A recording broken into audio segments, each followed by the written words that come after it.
આપણી આજુબાજુ બધું જ સતત ગતિમાં છે નહીં? પણ સવાલ એ છે કે આપણે આ ગતિને સમજીએ કેવી રીતે? વેલ, એનો જવાબ માપનમાં છુપાયેલો છે. આજે આપણે ગતિ અને માપન પાછળના વિજ્ઞાનને એકદમ સરળ બનાવીશું અને જોઈશું કે તે આપણી દુનિયાને કેવી રીતે આકાર આપે છે. ચાલો એક મજેદાર સવાલથી શરૂ કરીએ. એક સિલાઈ મશીન અને એક સાયકલ, આ બંનેમાં શું કોમન હોઈ શકે? પહેલી નજરે તો લાગે કે કંઈ જ નહીં, પણ જરા થોભો, થોડી જ વારમાં સમજાઈ જશે કે આ બંને વસ્તુઓ ગતિના એક બહુ જ મૂળભૂત નિયમને કેવી રીતે અનુસરે છે. તો કોઈ પણ વસ્તુને માપતા પહેલા એક વાત બહુ જરૂરી છે. આપણે બધાએ જાણે કે એક જ ભાષા બોલવી પડે. ચાલો જોઈએ કે જો એવું ન થાય તો શું મોટી ગરબડ થઈ શકે છે. અચ્છા, કલ્પના કરો કે કોઈ કહે કે ચાલો આ વર્ગખંડ કેટલો લાંબો છે એ માપીએ. શું વાપરશો?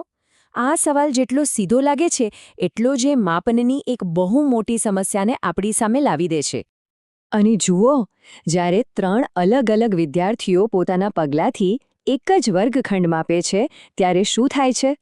અનિલ કહે છે 25 પગલાં, સુનિલ કહે છે લગભગ 24 અને રશ્મિનો જવાબ છે 24.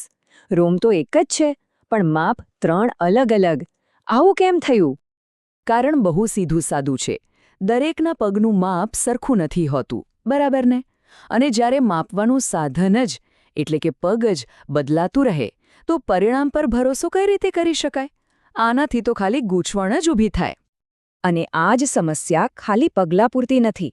જુઓ, જ્યારે વિદ્યાર્થીઓ વેંતથી એક ટેબલ માપે છે ત્યારે પણ એવું જ થાય છે. કોઈ કહે છે 6.5, કોઈ કહે છે 7, કોઈ કહે છે 6. 4 લોકો, 4 અલગ અલગ જવાબ. હવે એ તો સ્પષ્ટ છે કે આ રીત કામ નહીં કરે. આપણને કંઈક એવું જોઈએ જે બધા માટે એક સરખું હોય. તો પછી આનો ઉપાય શું? ઉપાય છે પ્રમાણભૂત એકમો, એટલે કે સ્ટાન્ડર્ડ યુનિટ્સ.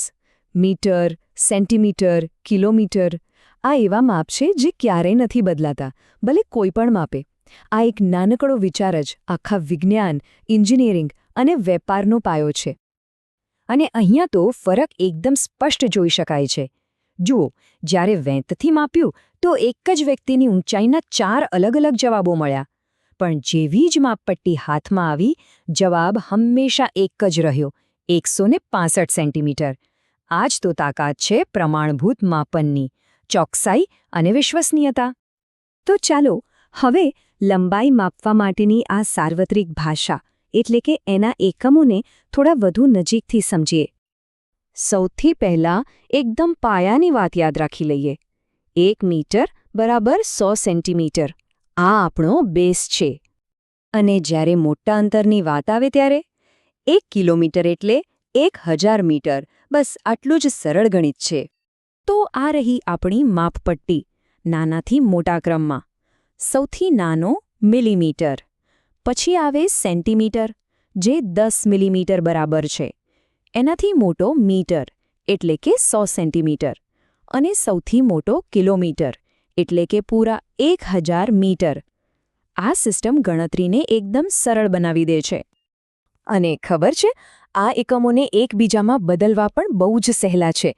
માની લો કે કોઈની ઊંચાઈ 1.65 મીટર છે, તો બસ એને 100 વડે ગુણી નાખો એટલે મળી ગયા 165 સેન્ટીમીટર.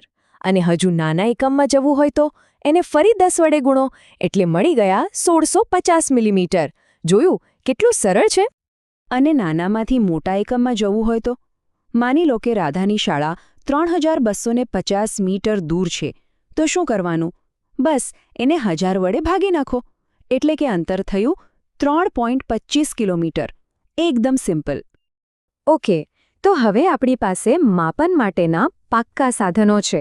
તો ચાલો હવે એનો ઉપયોગ કરીએ અને આપણી આસપાસની ગતિને સમજવાની કોશિશ કરીએ. ચાલો શરૂઆત કરીએ આવર્ત ગતિથી. આ એવી કોઈ પણ ગતિ છે જે એક સરખા ટાઈમમાં વારંવાર ફરીને ફરી રિપીટ થાય છે. જાણે કે કોઈ વસ્તુ એક જ તાલમાં, એક જ લયમાં નાચી રહી હોય. અને આ ગતિ તો આપણી ચારે બાજુ છે. જૂના જમાનાની ઘડિયાળનો લોલક, બગીચામાં હિંચકો ખાતું બાળક, અને હા, પેલું સિલાઈ મશીન યાદ છે? એની ઉપર નીચે થતી સોય. આ બધા જ આવર્ત ગતિના પરફેક્ટ ઉદાહરણો છે. ચાલો હવે બીજી એક ગતિ જોઈએ, વર્તુળાકાર ગતિ. આ તો નામ પરથી જ ખબર પડી જાય. જ્યારે કોઈ વસ્તુ એક કેન્દ્રની આસપાસ ગોળ ગોળ ફરે, બસ એ જ છે વર્તુળાકાર ગતિ. અને આનું સૌથી ક્લાસિક ઉદાહરણ કયું? ચાલતી સાયકલનું પૈડું. એ પોતાની ધરીની આસપાસ ગોળ ફરે છે. આ ઉદાહરણ ખાસ યાદ રાખજો, કારણ કે આપણે થોડી વારમાં જ તેના પર પાછા આવવાના છીએ. ચાલો, હવે આપણે જે કંઈ શીખ્યા એને જોડીએ. બે વસ્તુઓ એક જ પ્રકારની ગતિ કરી શકે છે, પણ શું એનું પરિણામ પણ હંમેશા એક સરખું જ હોય? ચાલો જોઈએ. તો અહીં એક મજેદાર સવાલ છે. સાયકલનું પૈડું અને છત પરનો પંખો બંને ગોળ ફરે છે, એટલે કે બંને વર્તુળાકાર ગતિ કરે છે. તો પછી આ બંનેની ગતિમાં મુખ્ય તફાવત શું છે? અને જવાબ અહીં છે. સમાનતા એ છે કે બંને પોતાની ધરી પર ગોળ ફરે છે. એ તો બરાબર, પણ મોટો તફાવત જુઓ. સાયકલનું પૈડું જ્યારે ફરે છે ત્યારે એ સાયકલને આગળ પણ લઈ જાય છે, એને રેખીય ગતિ આપે છે. જ્યારે પંખો, એ તો બસ ગોળ ફરે છે, પણ પોતાની જગ્યાએથી 1 ઇંચ પણ ખસતો નથી. એક જ પ્રકારની ગતિ, પણ પરિણામ કેટલા અલગ? તો આ બધાનો સાર શું? વાત એટલી જ છે કે ગતિને માપવાનું અને એનું વર્ણન કરવાનું શીખવાથી આપણને આપણી આસપાસની દુનિયા કેવી રીતે કામ કરે છે એની ઊંડી સમજ મળે છે. અને હા, હવે આપણે જાણીએ છીએ કે પેલા સિલાઈ મશીન અને સાયકલમાં શું સમાનતા છે. બંને આવર્ત અને વર્તુળાકાર ગતિના નિયમોથી જ ચાલે છે. અને જતાં જતાં એક વિચારવા જેવો પ્રશ્ન.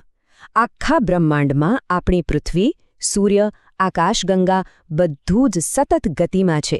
તો આ સતત દોડતી, ગતિશીલ દુનિયામાં શું આપણે ખરેખર ક્યારે કોઈ પણ વસ્તુને એકદમ ચોક્કસપણે માપી શકીએ ખરા? વિચારવા જેવી વાત છે નહીં?